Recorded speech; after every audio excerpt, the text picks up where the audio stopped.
ब्रह्मा जी का दिन जब प्रातः काल होता है तो जैसे एक दुकानदार अपनी दुकान फैलाना शुरू कर देता है, ऐसे ही त्रिगुण अहंकार के द्वारा इस सृष्टि की रचना होती है। सतोगुण जनित, रजोगुण जनित, तमोगुण जनित, तीनों प्रकार की प्रकृति के अलग अलग स्वभाव, अलग अलग प्रभाव, पर आत्मस्वरूप एक है। ये प्रकृति का प्रभाव है।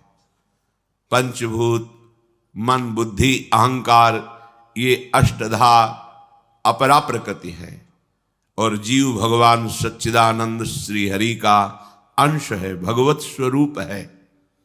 पूरे दिन ये सृष्टि का विस्तार होता रहता है। फिर जब रात्रि का समय आता है उसे प्रलय कहते हैं।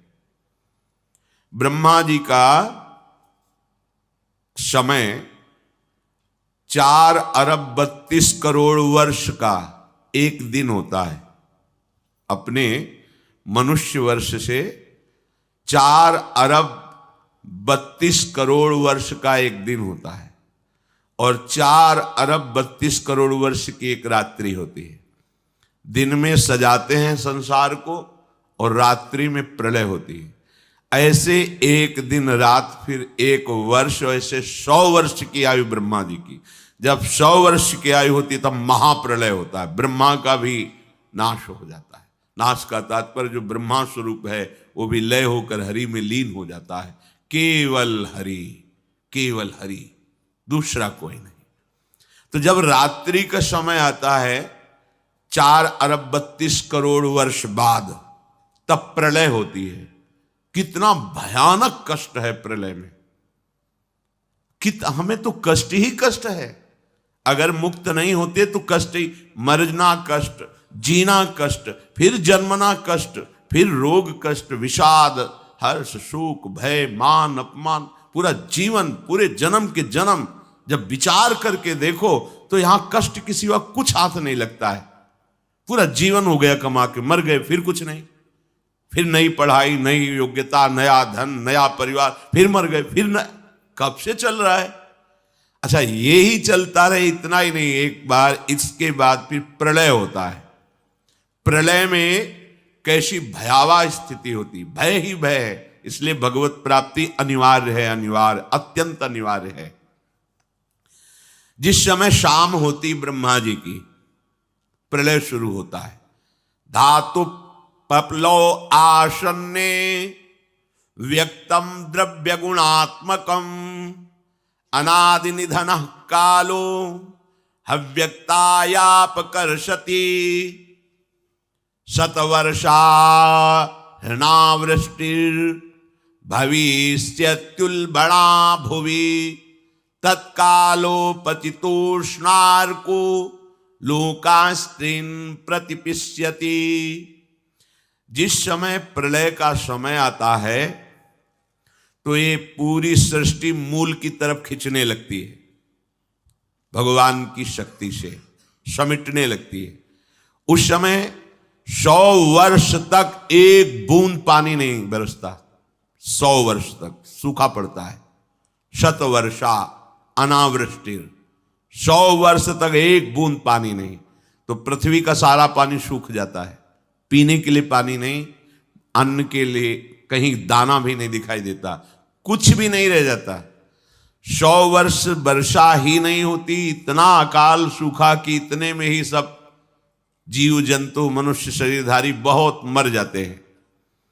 100 वर्ष भयंकर सूखा, गर्म वायु तपती हुई, बचना मुश्किल है। उसी के घर्षण से दावानल, बड़े बड़े वनों में आग लग जाती है।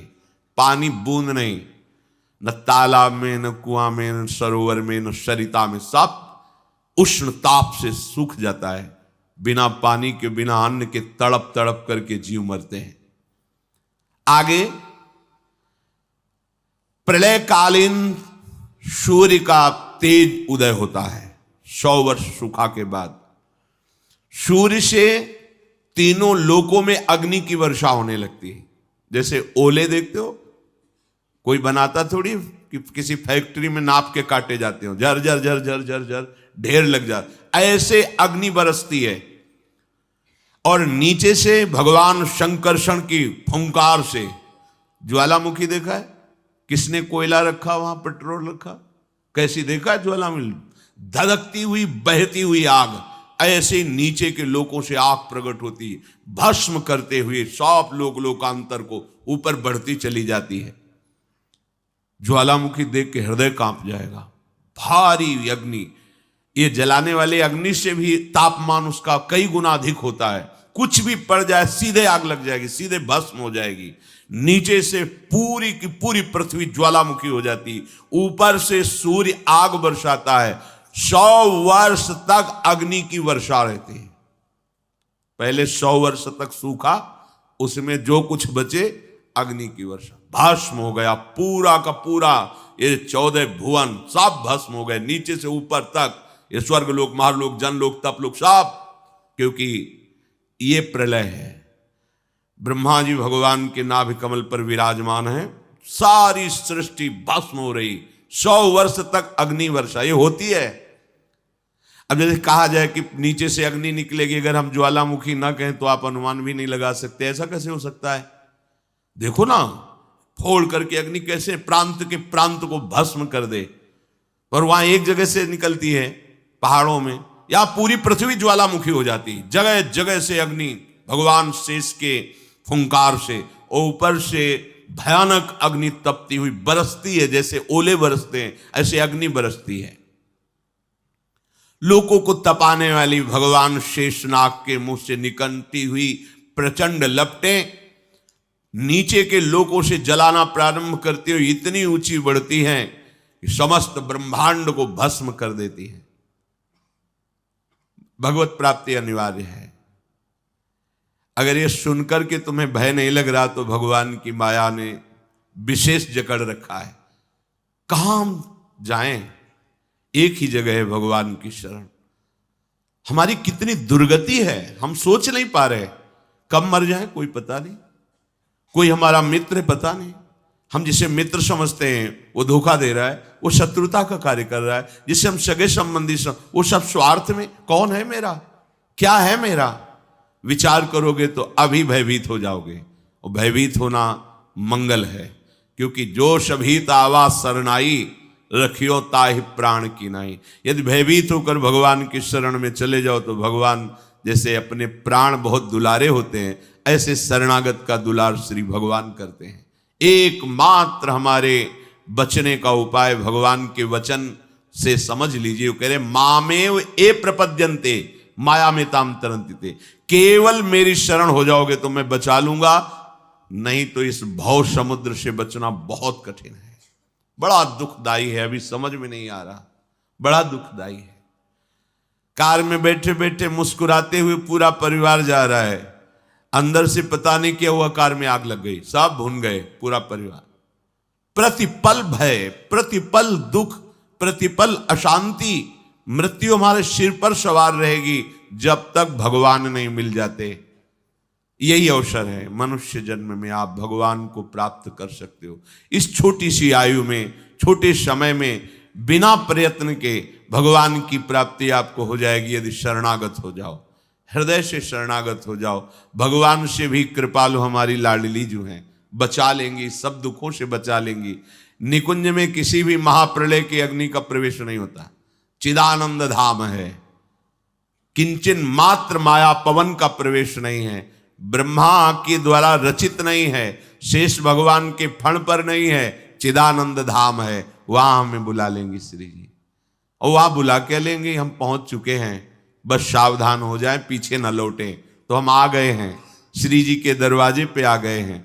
और जो इस द्वार पे पड़ रहता है वो फिर निहाल हो जाता है। महारानी जी के द्वार पे आ गए। घर पे इसलिए नहीं कह रहे अंदर कि अभी नेत्र खुले नहीं है तो तुम देख नहीं पा रहे हो, कहोगे कहाँ श्री जी हैं। तो अभी दरवाजे पे आ गए, इतना विश्वास कर लो। और निरंतर रसिकों की आज्ञा में रहो, एक कदम भी आज्ञा के विमुख न रखो, तो बिना किसी प्रयास के तुम्हें श्री जी की प्राप्ति हो जाएगी। पक्का मान लो, बिना प्रयास के। बस तुम्हारे अंदर एक धारणा बन जानी चाहिए, अब आज्ञा के बिना हमारा कदम नहीं बढ़ेगा, अब जो ही कहें करें हम सोई, बस इसके परिणाम स्वरूप लाडली जी आपको कृपा करके अपने निकुंज में बुला लेंगी, जहां माया का प्रवेश ही नहीं है। ये सब मायाकृत सृष्टि का प्रलय होता है। बोलो 100 वर्ष तक हाहाकार मच गया, नीचे से अग्नि ऊपर से अग्नि, और 100 वर्ष पानी नहीं गिरा तो सब सूखा। अब कौन बचा? सब भस्म हो गया। अकाल में ही 100 वर्ष में सब स्वाहा हो गए, जो कुछ बचे वो अग्नि की वर्षा से नष्ट हो गए। शांवर्तको मेघ गणो वर्षति श्मशतम समाहा धाराभिर्हस्ति हस्ताभिर लीयते सलिले विराट। 100 वर्ष अग्नि के बाद फिर प्रलयंकारी मेघ, जिनको शांवर्तक कहते हैं, वो हाथी की सूंड की समान धारा बरसाते पानी की। 100 वर्ष तक निरंतर धाराभिर हस्ति हस्ताभिर लीयते सलिले विराट, हाथी की सूंड के बराबर बूंदे नहीं, धारा, पूरी सृष्टि जलमग्न। ये पूरा विराट ब्रह्मांड जल ही जल हो गया, कुछ नहीं बचा, केवल जल। नीचे के लोगों से लेकर ऊपर तक केवल जल ही जल। पहले सूखा में नष्ट, फिर आग की वर्षा में सब भस्म, फिर जल ही जल। उस समय ब्रह्मा अपने ब्रह्मांड को छोड़ करके उस कमल पर विराजमान होते जो भगवान के नाभि में विराजमान है। ये रात्रि हुई ब्रह्मा जी की, सो गए, उसमें सब नष्ट हो गया। वायु पृथ्वी की गंध को खींच लेती, जिससे वो पृथ्वी भी नहीं रह जाती, वो जल रूप हो जाती है। और वही वायु जल के रस को खींच लेता है, तब जल अपने कारण अग्नि में समा जाता है, और अग्नि को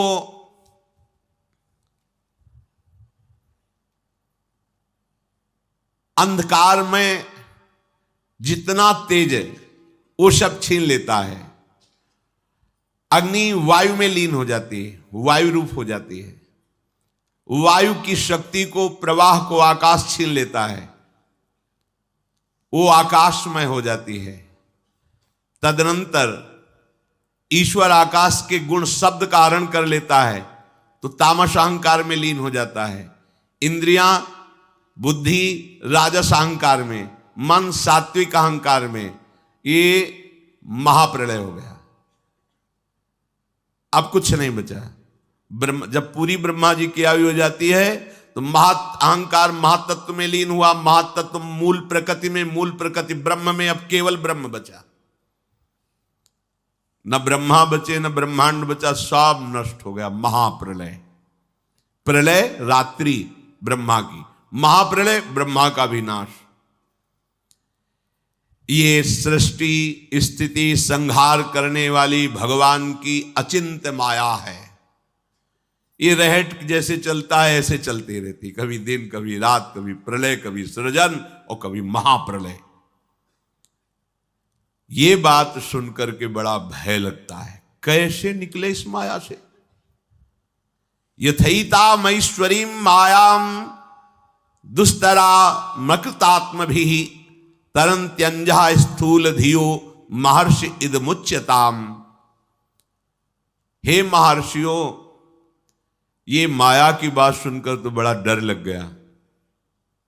यही शास्त्र का प्रभाव होता है, संतों का प्रभाव होता है कि जिस डर में तुम सुखी होकर खेल रहे हो, उसमें वास्तविकता का तुम्हें भान हो जाए और भाग पड़ो भगवान की तरफ। एक महान लाल स्वामी हुए हैं पूर्व में, तो पहले ब्याह के लिए जाया जाता था तो राजकुमार की तरह अस्त्र शस्त्र पूरा। जब ब्याह के लिए पाग बांध करके गए और भावर का समय आता है तो उस जो विद्वान पाणी ग्रहण संस्कार कराने के लिए गए थे पंडित जी, उन्होंने कहा लाल जी सावधान। तो उनका सावधान का मतलब, बोले अब आप पाणी ग्रहण संस्कार करने जा रहे हैं भावर, अब आप गृहस्थ बंधन में बंधने जा रहे हैं, उनके कुछ नियम हैं। वर की तरफ से कुछ 7 वचन, लड़की की बड़ा शास्त्रीय विधान रहता था। तो अभी हम बंधे नहीं हैं, नहीं, अब भावर फेरने जा रहे हो, पाणी ग्रहण संस्कार होगा, आजीवन के लिए तुम्हें ये बंधन स्वीकार किया करना पड़ेगा। जो ब्याह वो लघु शंका लगी है, उनका नहीं, पाणी ग्रहण के बाद बोले अब लगी है तो लगी। पहले अच्छा, पहले बाथरूम की व्यवस्था नहीं थी, बाहरी तो दूल्हा है तो 1-2 लोग गए, उनका भाई लघु शंका तो कर ले दो, बस वो संकय निवारण के लिए वहीं सब अपना पाग वाग उतारा। बोले जब सावधान तो सावधान, अब क्या बंधना। बहुत बड़े संत हुए। एक बार तुम्हारी समझ में आ जाए कि तुम जिसे सुख समझते हो वो दुख में कूदने जा रहे हो, वो बंधन है। अगर गृहस्थी में भी जाओ तो हरि का आश्रय लेकर भजन करते हुए जीवन व्यतीत करो, नहीं तो बहुत दुख भोगना पड़ेगा। मरना कोई समस्या का हल नहीं है। जो अपने अज्ञानी लोग सोच लेते हैं चलो मर जाएंगे, झंझट खत्म हो जाएगी। नहीं नहीं, ये झंझट मरने से खत्म। मरना क्या है? एक स्वप्न है, आंख खुलेगी फिर नया जन्म, फिर नया प्रपंच, फिर नया दुख। कैसे कैसे दुख हैं। शरीर है पर चल नहीं सकते, एक कदम भी उठाना है तो दूसरा। कैसा जीवन, पूरे जीवन आंख नहीं है, कुछ देख नहीं पा रहे, कान नहीं, कुछ सुन नहीं पा रहे, जवान नहीं, कुछ बोल नहीं पा रहे। खाने की व्यवस्था है, लीवर फेल हो चुका है। लीवर बढ़िया है, भोजन की व्यवस्था नहीं। देखो ना, भोग भोग रहे हैं, तृष्णा बढ़ रही है, कामना बढ़ रही है। तृष्णा कामना से पीड़ित होकर अधर्म आचरण किया, जेल भोग रहे, नरक भोग रहे। क्या है ये प्रपंच? जरा कभी पर विचार करने का समय कहां देती माया। वो तो प्रवाह में बस बहाए चली जा रही। बड़े भाग्यशाली जन हैं जिनको सत्संग मिलता है, शास्त्र स्वाध्याय मिलता है और विचार करने का अवसर मिलता है। प्रश्न हुआ कि जिन्होंने मन को भोगों में फंसा रखा है, मन पर विजय नहीं प्राप्त की, इंद्रियों को विषयों से विलग नहीं किया, शरीर में अहम बुद्धि रखते हैं, वो इस प्रबल माया से, प्रचंड माया से कैसे मुक्त हो सकते हैं? कोई उपाय है? जिनका मन वश में नहीं हुआ, जिनकी इंद्रियां भोगों में लगी, शरीराभिमानी हैं, हम सब इसी कोटि के हैं। देख लो ना, बातें चाहे जितनी बनाओ, शरीर को हम अपना स्वरूप मानते हैं, मन इंद्रियों के भोग को हम अपना सुख मानते हैं। कितना बड़ा अज्ञान है। इंद्रियां भोगों को भोग रही हैं, मन भोगों का संकल्प करवा रहा है, शरीर चेष्टाएं कर रहे, फंस आप रहे हो। आप कहीं भी नहीं है भोग में, पर फंस आप रहे हो। यही माया फंसाए है। आपको किसी भी भोग की आवश्यकता नहीं, आप चिदानंद सुख स्वरूप हैं। ये भुला देना ये माया कार्य है, और ये स्मृति आ जाना भक्ति का कार्य है, ज्ञान का कार्य है। गीता सुनने के बाद नष्टो मोहा स्मृति लब्धा, अपने स्वरूप की स्मृति आ गई, भगवत स्मृति जागृत हो गई। तो इनका कैसे माया से मोक्ष हो सकता है? जो शरीराभिमानी हैं, मन निग्रह नहीं किया, इंद्रियों के भोगों में जो रमण कर रहे, तो बोले पहले विचार करना चाहिए। विचार शब्द सबसे पहले आया है। अच्छा, ये विचार कहां से प्रकट होता है? ये विवेक से होता है। विवेक से विचार होता है। बुद्धि तो बेकार की बात है। यही तो हमें फंसाया है बुद्धि। यही तो निश्चय करती इसमें नहीं, उसमें सुख है, वहां उस पद में सुख है, उस संपत्ति में। यही तो बेईमानी कर रही बुद्धि। अब बुद्धि के ऊपर कोई बैठे तब समझ में आए, वो है विवेक। और ये विवेक केवल साधु संग से मिलता है। बिन सत्संग विवेक न होई, और सत्संग केवल भगवत कृपा से मिलता है। ये आपके प्रयास से नहीं, आपके भाग्य से नहीं है। बिन सत्संग विवेक न होई, और राम कृपा बिन सुलभ न सोई। सत्संग मिल गया, मानो हमारे ऊपर भगवान की विशेष कृपा हो गई। अब इस विशेष कृपा में विवेक जागृत होता है, फिर उससे विचार होता है। कहते विचार करके देखे कि ये जो स्त्री पुरुष का आकर्षण है, अनादिकाल से ये चला आ रहा है, प्रकृति का पुरुष के प्रति आकर्षण। ये संसारी मनुष्य इसी आकर्षण में सुख की भावना से दुख में बंधता चला जाता है। बहुत बड़ी विचित्र लीला भगवान की है, बहुत। इसीलिए चूंकि जो जिनका विवेक जागृत हो देख के वो कांप जाते हैं, कितनी विचित्र लीला है। किसी एक जगह साधक रहते थे, भ्रमण के समय की बात है। दोष दृष्टि मत करना, माया का प्रभाव ही ऐसा है। अगर आप चूक करेंगे तो आप चले जाएंगे, हम चूक करेंगे तो हम चले जाएंगे। चूक नहीं होनी चाहिए। चूक का मतलब आज्ञा उल्लंघन, शास्त्र आज्ञा उल्लंघन, गुरु आज्ञा उल्लंघन, ये चूक है, ये आपको ले जाएगी। भक्तों के संग से ऐसी घनीभूत भक्ति, घनीभूत जिनमें कहीं भी पोलापन नहीं है, ठोस, घन कहते हैं ठोस को। अगर घनीभूत भक्ति है तो भक्तों की कृपा से जागृत होती। भक्तों की कृपा का स्वरूप उनके वचनों के अनुसार चलना। अगर घनीभूत भक्ति नहीं, उसमें पुलापन है, तो फिर गिरने के चांस है। एकांत जंगल में वो रहते थे, पूरे आश्रम में अकेले, 2, 4, 10 लोग दिन में आ जाते थे, शाम के नहीं। वहां एक पागल शरीर वाली स्त्री दरवाजे पे गेट के ऐसे, उनको दया आई, सर्दी का समय था, अंदर कर लिया, भोजन पवाया। साधु का हृदय ही ऐसा होता है। पर दया बिना साधु कसाई, और दया करी तो आफत आई। दोनों बातें ध्यान रखनी चाहिए।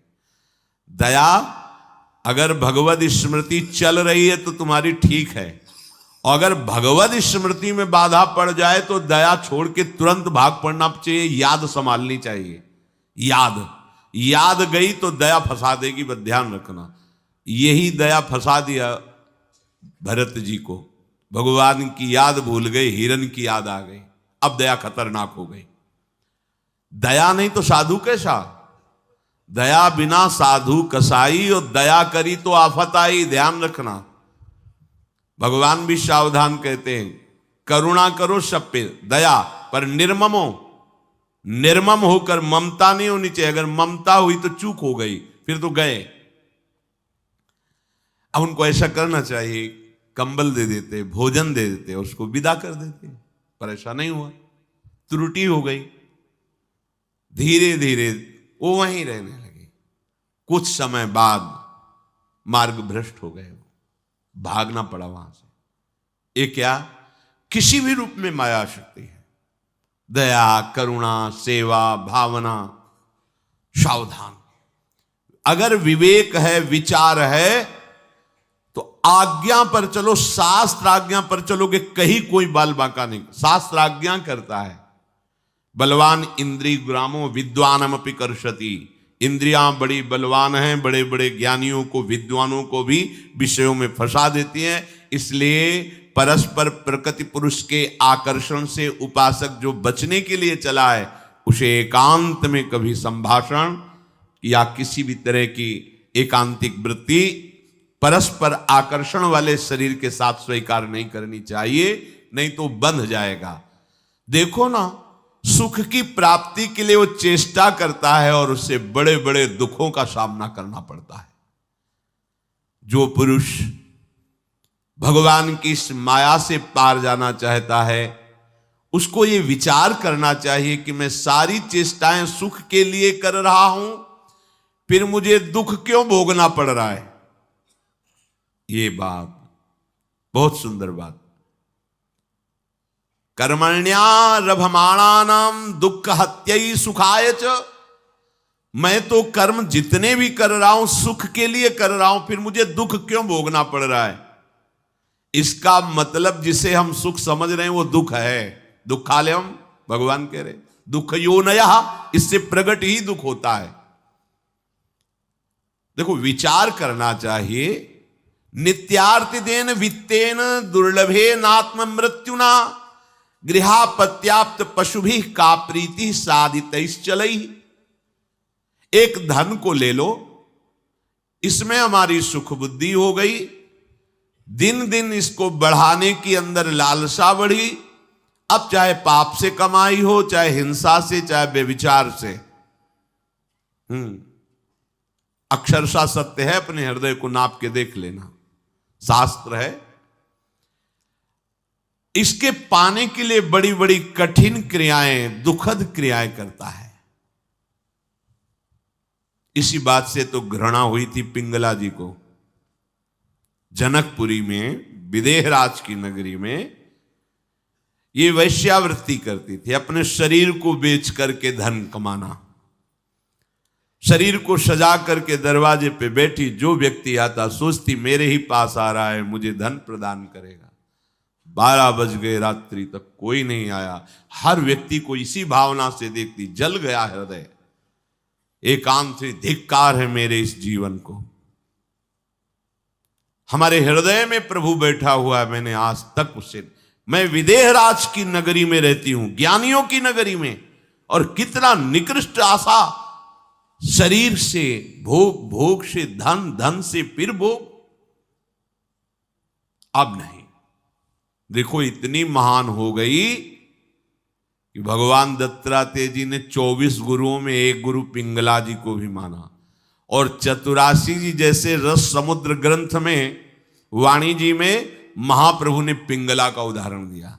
यह जो एक मन बहुत ठौर करी, कही कौने सच पायो, जहां तहां विपत्ति जार जुवती लो, प्रगट पिंगला गायो।